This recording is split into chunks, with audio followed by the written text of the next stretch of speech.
പറയാം. എന്റെ നമ്പർ ഞാൻ മറന്നുപോകും, അതുകൊണ്ട് ഞാനത് ഡയറി കുറിച്ച് വെച്ചു.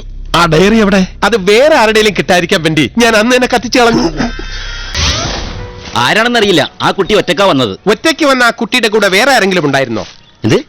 ഒറ്റയ്ക്ക് വന്ന ആ കുട്ടി തനിച്ചാണോ വന്നതെന്ന്? ഒന്ന് പോടാത്ത. ഗോവിന്ദൻകുട്ടി ബോംബെ പോയി. ബോംബെ പോയ നിങ്ങൾ വരട്ടാ, അതുവരെ നീയൊക്കെ ഇവിടെ നിൽക്ക്, ശരിയാക്കി തരാൻ ഞാൻ. ഗോവിന്ദൻകുട്ടി ബോംബെ പോയെന്ന് നീ എന്തിനാ പറഞ്ഞത്? വെറുതെ അവനോട് എന്തിനാ അടി മേടിച്ചു കൊടുക്കുന്നത്? എന്നാ പിന്നെ നമ്മൾ ബോംബെ പോയിരിക്കാണെന്ന് എനിക്ക് പറഞ്ഞുകൂടായിരുന്നു? എന്തേ അങ്ങനെ പറഞ്ഞാൽ മതിയായിരുന്നു. അത് സമ്മതിക്കാൻ എന്താ എത്ര താമസം? ഇല്ല, നമ്മൾ പ്രതീക്ഷിക്കാതെ ചെല്ലുമ്പോൾ അവനൊരു സർപ്രൈസ് ആവട്ടെ എന്ന് കരുതി. അത് നല്ലതാ. ആർക്കാ? പ്രതീക്ഷിക്കാതെയാണ് നമ്മൾ വരുന്നത്, അവനെ വിളിച്ച് പറഞ്ഞേക്കാം. ഇവിടെ ഒരു മാറ്റമില്ലല്ലോ ഇവന്. അത് ഡെയിലി എക്സർസൈസ് ചെയ്യുന്നുണ്ട്. ആരുടെ കയറി പോയി? ഒരു സുന്ദരിക്കിളി കണ്ട ഐശ്വര്യ റായെ പോലെ. പക്ഷെ ഞാൻ കണ്ടില്ല. കത്തത് വെറും 10 വയസ്സ് കുറയണമെന്നല്ലേ അവൻ പറയുന്നുള്ളൂ. നിനക്ക് പിന്നെ അതിന് വലിയ ബുദ്ധിമുട്ടുണ്ടാവില്ല. ഉണ്ടാവില്ല, എനിക്ക് ഓൾറെഡി 10 വയസ്സ് കുറവാണ്. അതെ, ബുദ്ധിപരമായിട്ട്. എടാ പോത്തെ, ഈ ലോകത്ത് മുകളിലേക്ക് പോയാൽ താഴേക്ക് വരാത്ത ഒരൊറ്റ സാധനമേ ഉള്ളൂ. അതെന്താണെന്നറിയോ? അറിയാം.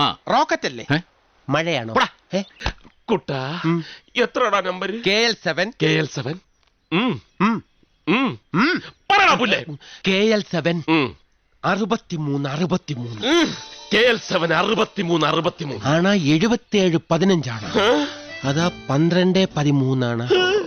ഞാൻ അപ്പോഴും ഇവനോട് പറഞ്ഞത് പെട്ടെന്ന് പോയി വാതിൽ തുറക്കാൻ. കേക്കണ്ടേ ശാപം? നിനക്ക് പോയി തുറന്നാലെന്താ? നിന്റെ വീടല്ലേ? അതെടാ എന്റെ വീടാ. വന്ന് വാടക ഒന്നും തരാണ്ട് കെട്ടിക്കിടക്കുന്നുണ്ടല്ലോ. പിന്നെ ഞാൻ പറയുന്നൊന്ന് കേട്ടാലെന്താ? അത് ശരി, ഒരുത്തന്റെ ഓശാരത്തിൽ എനിക്ക് ഇവിടെ താമസിക്കണ്ട.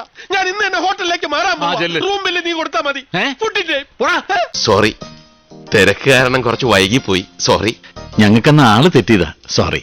ഇപ്പൊ SI ആയല്ലേ? സോറി. പാതിരാക്കി അവിടെ കയറി ചെന്ന എന്തിനാണെന്ന് ചോദിച്ചാ എന്തോ പറയും. അത് വീട് മാറി കയറിപ്പോയതാണെന്ന് പറഞ്ഞാ പോരെ? ജനല് തുറന്ന് എന്തിനാണെന്ന് ചോദിച്ചാ ജനലിൽ കൂടി വാതിൽ എവിടെയെന്ന് നോക്കിയതാണെന്ന് പറയാം.